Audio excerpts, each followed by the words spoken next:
Atención, este audiolibro animado es una producción intelectual registrada y una obra derivada creada por Audiolibros Prohibidos y a todos los derechos sobre la traducción, narración, caracterización de voz, sincronización labial, animación y composición audiovisual están reservados internacionalmente. Queda estrictamente prohibida cualquier forma de reproducción, distribución, modificación, extracción, realización de copias o uso comercial. No se otorga ningún tipo de autorización o permiso para su uso fuera de esta plataforma. Las infracciones serán perseguidas legalmente hasta las últimas consecuencias. Disfrute de esta obra única. HP Lovecraft, el ceremonial Officium Daemones, ut quae non sunt, sic tamen quasi sint. Conspicienda omnibus exhibian. Los demonios obran de tal manera que las cosas que no existen aparecen a los hombres como si fueran reales. Lactancio. Me encontraba lejos de casa, y el hechizo del mar del este se apoderó de mí. En el crepúsculo lo oía golpear en las rocas, y sabía que estaba justo al otro lado de la colina, donde los sauces retorcidos se contorsionaban contra el cielo despejado y las primeras estrellas de la tarde. Y como mis padres me habían llamado a la vieja ciudad de más allá, seguí adelante a través de la nieve poco profunda y recién caída a lo largo del camino que se elevaba solitario hasta donde Aldebarán titilaba entre los árboles, hacia la antigua ciudad que nunca había visto pero con la que soñaba a menudo. Era la Navidad,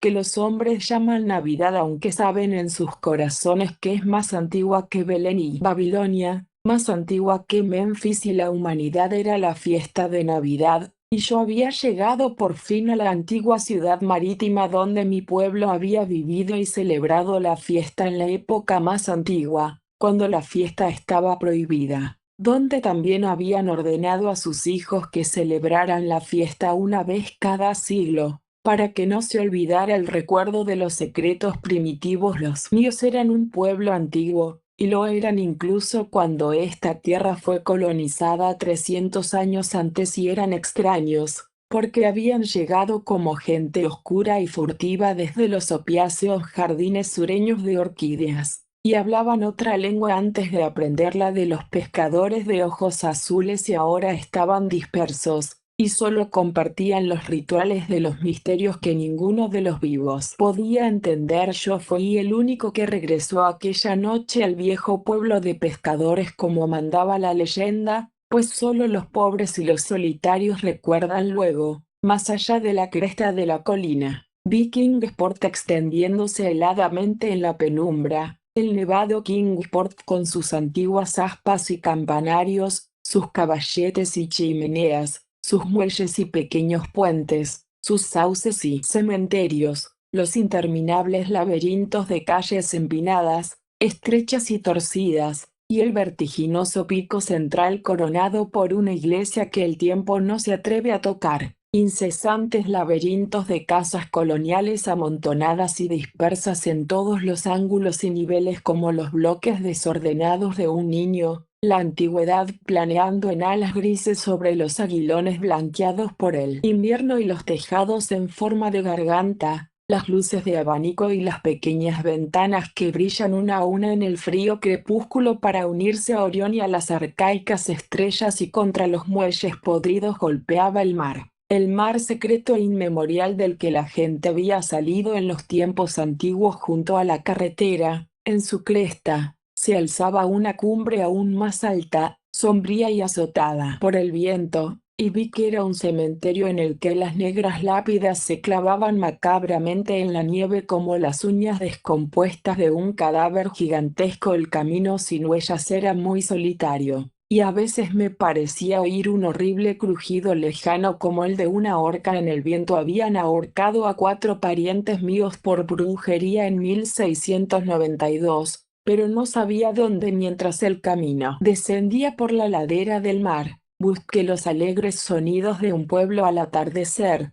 pero no los oí. Entonces pensé en la época del año, y sentí que aquella vieja gente puritana podría tener costumbres navideñas extrañas para mí. y llenas de oraciones silenciosas junto al hogar, así que después de eso no escuché la alegría ni busqué a los caminantes, sino que seguí bajando por las silenciosas granjas iluminadas y los sombríos muros de piedra hasta donde los letreros de las antiguas tiendas y tabernas marinas crujían con la brisa salada, y las grotescas aldabas de los portales con pilares brillaban a lo largo de las desiertas callejuelas sin pavimentar a la luz de las pequeñas ventanas con cortinas. Había visto mapas de la ciudad y sabía dónde encontrar el hogar de mi pueblo. Me dijeron que me conocerían y me darían la bienvenida, pues la leyenda del pueblo vive mucho tiempo, así que me apresuré a atravesar la calle trasera hasta Circle Court y a cruzar la nieve fresca en la única acera de losas de la ciudad, hasta donde Green Lane desemboca detrás de la Market House. Los viejos mapas seguían siendo válidos, y no tuve ningún problema, aunque en Arkham debieron de mentir cuando dijeron que los trolebuses llegaban hasta este lugar, ya que no vi ni un cable por encima. En cualquier caso, la nieve habría ocultado los raíles. Me alegré de haber optado por caminar,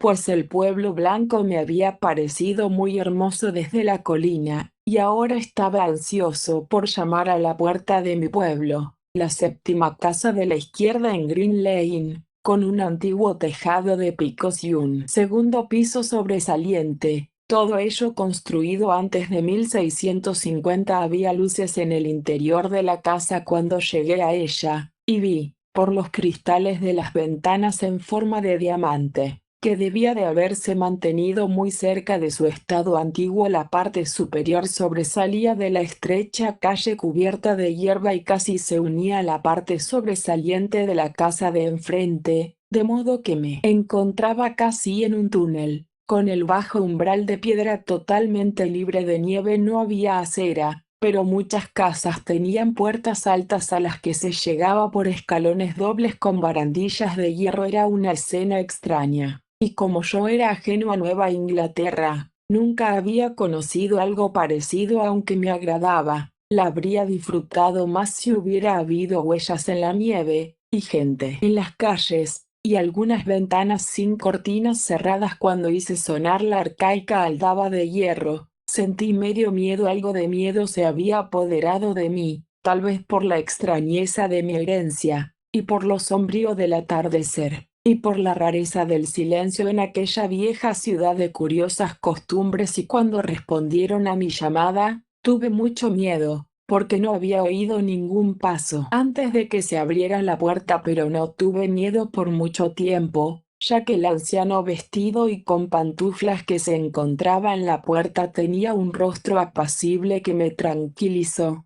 y aunque hizo señales de que era mudo, escribió una pintoresca y antigua bienvenida con el estilete y la tablilla de cera que llevaba. Me hizo señas para que entrara en una habitación baja, iluminada con velas, con enormes vigas a la vista y muebles oscuros, rígidos y escasos del siglo XX. Y el pasado estaba vivo allí, ya que no faltaba ningún elemento. Había una cavernosa chimenea y una rueda de hilar en la que una anciana encorvada, con una envoltura suelta y una profunda cofia, estaba sentada de espaldas a mí, hilando en silencio. A pesar de la época festiva, una humedad indefinida parecía invadir el lugar, y me sorprendió que no hubiera fuego ardiendo. El respaldo alto daba a la fila de ventanas con cortinas de la izquierda y parecía estar ocupado. Aunque no estaba seguro, no me gustó nada de lo que vi, y volví a sentir el miedo que había tenido. Este miedo se hizo más fuerte de lo que antes lo había atenuado, pues cuanto más miraba el rostro anodino del anciano, más me aterraba su misma blandura. Los ojos no se movían, y la piel era demasiado parecida a la cera. Finalmente estuve seguro de que no era un rostro, sino una máscara diabólicamente astuta. Pero las manos flácidas, curiosamente enguantadas, escribieron genialmente en la tablilla y me dijeron que debía esperar un rato antes de que me condujeran al lugar de la fiesta, señalando una silla, una mesa y una pila de libros. El anciano salió de la habitación, y cuando me senté a leer, vi que los libros estaban envejecidos y enmohecidos, y que incluían las salvajes maravillas de la ciencia del viejo Morrister, El terrible Sadducismus Triumpatus de Joseph Glanville, publicado en 1681. La espeluznante Daemonolatreja de Remigius, impresa en 1595 en Lyon. Y lo peor de todo, el innombrable Necronomicon del loco árabe Abdul al-Agred, en la prohibida traducción latina de Olaus Bormius, un libro que nunca había visto, pero del que había oído susurrar cosas monstruosas. Nadie me hablaba, pero podía oír el crujido de los carteles en el viento del exterior, y el zumbido de la rueda mientras la anciana con gorro seguía hilando en silencio la habitación. Los libros y la gente me parecieron muy mórbidos e inquietantes, pero como una vieja tradición de mis padres me había convocado a extrañas fiestas, decidí esperar cosas extrañas, así que traté de leer, y pronto quedé temblorosamente absorto por algo que encontré en ese maldito Necronomicon. Un pensamiento y una leyenda demasiado horribles para la cordura o la conciencia, pero me disgustó cuando me pareció oír el cierre de una de las ventanas a las que daba el asentamiento, como si se hubiera abierto sigilosamente. Parecía seguir un zumbido que no era el de la rueca de la anciana. Sin embargo, esto no era gran cosa, ya que la anciana estaba hilando muy fuerte, y el viejo reloj había estado sonando después de eso. Perdí la sensación de que había personas en el asentamiento, y estaba leyendo atenta y estremecedoramente cuando el anciano regresó calzado y vestido con un holgado traje antiguo, y se sentó en ese mismo banco, de modo que no pude verlo. Era una espera ciertamente nerviosa, y el libro blasfemo que tenía en mis manos la hacía doblemente nerviosa. Sin embargo, cuando dieron las 11, el anciano se levantó, se deslizó hasta un enorme cofre tallado en un rincón y sacó 2 capas con capucha. Una de ellas se la puso y la otra la puso alrededor de la anciana, que estaba dejando de dar vueltas monótonamente. Entonces ambos se dirigieron a la puerta exterior. La mujer se arrastró cojeando, y el anciano, después de recoger el mismo libro que yo había estado leyendo, me hizo una seña mientras se ponía la capucha sobre aquel rostro o máscara inmóvil. Salimos a la red tortuosa y sin luna de aquella ciudad increíblemente antigua.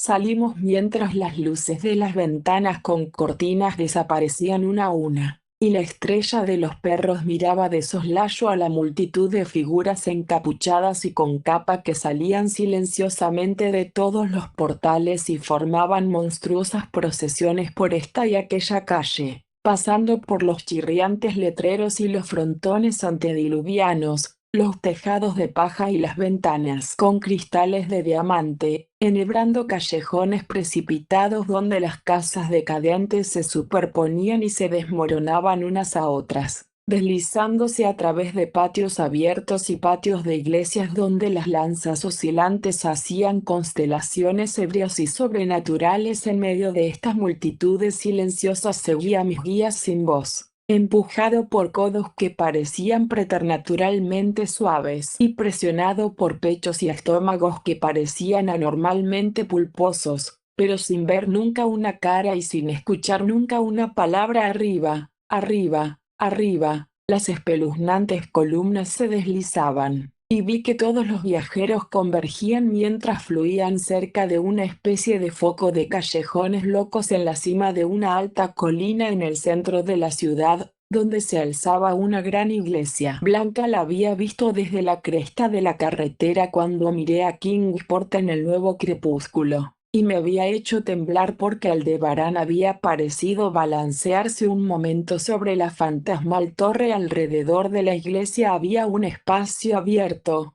en parte, un cementerio con fustes espectrales, y en parte, una plaza medio pavimentada que el viento había dejado casi sin nieve y que estaba bordeada por casas insanamente arcaicas con tejados en punta y aguilones. Los fuegos de la muerte danzaban sobre las tumbas, revelando vistas horripilantes, aunque extrañamente no proyectaban ninguna sombra más allá del cementerio, donde no había casas. Podía ver la cima de la colina y observar el brillo de las estrellas en el puerto, Aunque la ciudad era invisible en la oscuridad, solo de vez en cuando un farol se balanceaba horriblemente a través de las serpenteantes callejuelas en su camino para alcanzar a la multitud que ahora se deslizaba sin palabras hacia la iglesia. Esperé hasta que la muchedumbre se metió en la negra puerta, y hasta que todos los rezagados la siguieron. El viejo me tiraba de la manga, pero yo estaba decidido a ser el último al cruzar el umbral hacia el templo enjambre de oscuridad desconocida. Me volví una vez para mirar el mundo exterior mientras la fosforescencia del patio de la iglesia proyectaba un brillo enfermizo sobre el pavimento de la colina, y al hacerlo me estremecí porque, aunque el viento no había dejado mucha nieve, quedaban algunas manchas en el sendero cercano a la puerta, y en esa fugaz mirada hacia atrás, a mis atribulados ojos les pareció que no había ninguna marca de pasos, ni siquiera los míos. La iglesia apenas estaba iluminada por todas las linternas que habían entrado en ella, pues la mayor parte de la multitud ya había desaparecido. Habían subido por el pasillo entre los bancos altos hasta la trampilla de las bóvedas que se abría de manera horrible justo antes del púlpito, y ahora se retorcían sin hacer ruido. Seguí mudo bajando los desgastados escalones y entrando en la oscura y sofocante cripta. La cola de aquella sinuosa hilera de mariscales nocturnos me pareció muy horrible, y al verlos retorcerse dentro de una venerable tumba me pareció aún más horrible. Entonces me di cuenta de que el suelo de la tumba tenía una abertura por la que se deslizaba la muchedumbre, y en un momento estábamos todos descendiendo por una ominosa escalera de piedra tosca, una estrecha escalera de caracol, húmeda y peculiarmente olorosa, que se adentraba sin cesar en las entrañas de la colina, entre monótonas paredes de bloques de piedra que goteaban y mortero desmoronado. Era un descenso silencioso y estremecedor, y observé, después de un horrible intervalo, que las paredes y los escalones eran de naturaleza cambiante, como si estuvieran cincelados en la roca sólida. Lo que más me preocupaba era que las innumerables pisadas no hacían ningún ruido ni provocaban ningún eco. Después de más eones de descenso vi algunos pasajes laterales o madrigueras que conducían desde recovecos desconocidos de la negrura a este pozo de misterio nocturno. Pronto se volvieron excesivamente numerosos, como impías catacumbas de amenaza innominada, y su penetrante olor a putrefacción se hizo insoportable. Supe que debíamos haber bajado a través de la montaña y por debajo de la tierra del propio Kingsport, y me estremeció que una ciudad estuviera tan envejecida y llena de males subterráneos. Luego vi el escabroso brillo de la luz pálida y oí el insidioso chapoteo de las aguas sin sol. De nuevo me estremecí, pues no me gustaban las cosas que la noche había traído, y deseé amargamente que ningún antepasado me hubiera convocado a este rito primitivo. A medida que los pasos y el pasaje se hacían más amplios, oí otro sonido, la delgada y quejumbrosa burla de una débil flauta, y de repente se extendió ante mí la ilimitada vista de un mundo interior, una vasta y fúngica orilla iluminada por una eructante columna de enfermiza llama verdosa y bañada por un ancho y aceitoso río que fluía desde abismos espantosos e insospechados para unirse a los más negros golfos del océano inmemorial, desmayado y jadeante. Mire aquel erebus profano de hongos titánicos, fuego leproso y agua viscosa, y vi a las multitudes embosadas formando un semicírculo alrededor de la columna ardiente. Era el rito de Yule, más antiguo que el hombre y destinado a sobrevivirle, el rito primigenio del solsticio y de la promesa de la primavera más allá de las nieves, el rito del fuego y el verde perenne, la luz y la música. Y en la gruta pétrea les vi hacer el rito, y adorar el pilar enfermo de la llama, y arrojar al agua puñados arrancados de la viscosa vegetación que brillaba verde en el resplandor clorótico. Vi esto, y vi algo amorfo en cuclillas, lejos de la luz, tocando ruidosamente una flauta, y mientras la criatura tocaba me pareció oír nocivos aleteos apagados en la fétida oscuridad donde no podía ver. Pero lo que más me asustaba era aquella columna de llamas, que brotaba volcánicamente desde profundidades inconcebibles, sin proyectar sombras como deberían hacerlo las llamas sanas, y cubriendo la piedra nitrosa con un verdín repugnante y venenoso porque en toda aquella combustión hirviente no había calor, sino solo la clamidia de la muerte y la corrupción. El hombre que me había traído se revolvió hasta un punto situado directamente junto a la horrible llama, e hizo rígidos movimientos ceremoniales hacia el semicírculo al que se enfrentaba. En ciertas etapas del ritual se hacían reverencias grotescas, especialmente cuando él sostenía sobre su cabeza ese abominable Necronomicon que había llevado consigo. Y yo compartía todas las reverencias porque había sido convocado a este festival por los escritos de mis antepasados. Entonces, el anciano hizo una señal al flautista que se veía a medias en la oscuridad, y este cambió su débil zumbido por otro más fuerte en otro tono, precipitando hacia un horror impensable e inesperado. Ante este horror, me hundí casi en la tierra líquida, paralizado por un temor no a este ni a ningún mundo, sino solo a los locos espacios entre las estrellas de la inimaginable negrura. Más allá del gangrenoso resplandor de aquella fría llama, de las tartáreas leguas por las que aquel aceitoso río rodaba insólito, inaudito e insospechado, flotaba rítmicamente una horda de mansos, adiestrados e híbridos seres alados que ningún ojo sano podría jamás captar del todo, ni ningún cerebro sano recordar del todo. No eran del todo cuervos, ni topos, ni buitres, ni hormigas, ni murciélagos vampiros, ni seres humanos descompuestos, sino algo que no puedo ni debo recordar. Avanzaban sin fuerzas, la mitad con sus patas palmeadas y la otra mitad con sus alas membranosas, y al llegar a la multitud de celebrantes, las figuras encapuchadas los agarraron y los montaron, y se fueron cabalgando uno a uno a lo largo de los tramos de aquel río no iluminado, hacia fosas y galerías de pánico donde los manantiales de veneno alimentan cataratas espantosas e indescifrables. La vieja hilandera se había ido con la muchedumbre, y el viejo se quedó solo, porque yo me había negado cuando me indicó que tomara un animal y cabalgara como el resto. Cuando me puse en pie, vi que el amorfo flautista se había perdido de vista, pero que dos de las bestias se mantenían pacientemente a la espera. Cuando me quedé atrás, el anciano sacó su lápiz y su tablilla y escribió que era el verdadero representante de mis padres, que había fundado el culto de Yule en este antiguo lugar, que se había decretado que yo debía volver, y que los misterios más secretos estaban aún por realizarse. Escribió esto con una mano muy antigua, y cuando todavía dudé, sacó de su holgada túnica un anillo de sello y un reloj, ambos con las armas de mi familia, para probar qué era lo que decía. Pero era una prueba espantosa, porque yo sabía por viejos papeles que ese reloj había sido enterrado con mi tatarabuelo en 1698. En ese momento, el anciano se echó la capucha hacia atrás y señaló el parecido familiar de su rostro,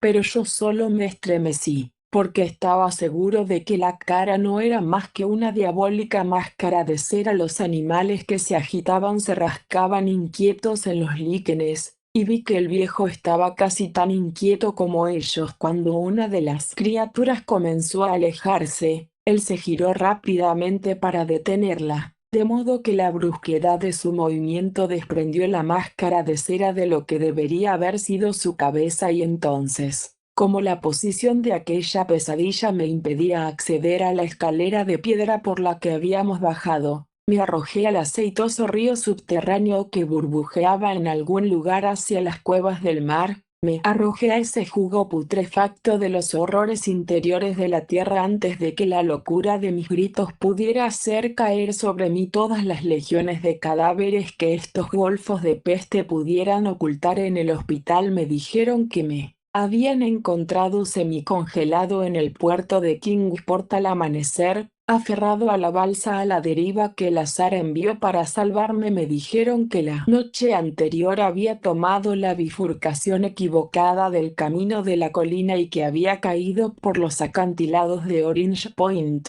algo que dedujeron por las huellas encontradas en la nieve. No había nada que pudiera decir, porque todo estaba mal, todo estaba mal. con los amplios ventanales que mostraban un mar de tejados en el que solo uno de cada 5 era antiguo, y el sonido de los carros y los motores en las calles de abajo insistían en que aquello era Kingsport, y yo no podía negarlo cuando deliré al oír que el hospital estaba cerca del viejo cementerio de Central Hill. Me enviaron al hospital St. Mary's de Arkham, donde podía recibir mejores cuidados. Me gustó el lugar, porque los médicos eran de mente abierta, e incluso me prestaron su influencia para obtener la copia cuidadosamente protegida del objetable Necronomicon de Aladred de la biblioteca de la Universidad de Miskatonic. Dijeron algo sobre una psicosis y estuvieron de acuerdo en que era mejor que me quitara de la cabeza cualquier obsesión acosadora. Así que leí ese horrible capítulo, y me estremecí doblemente porque, en efecto,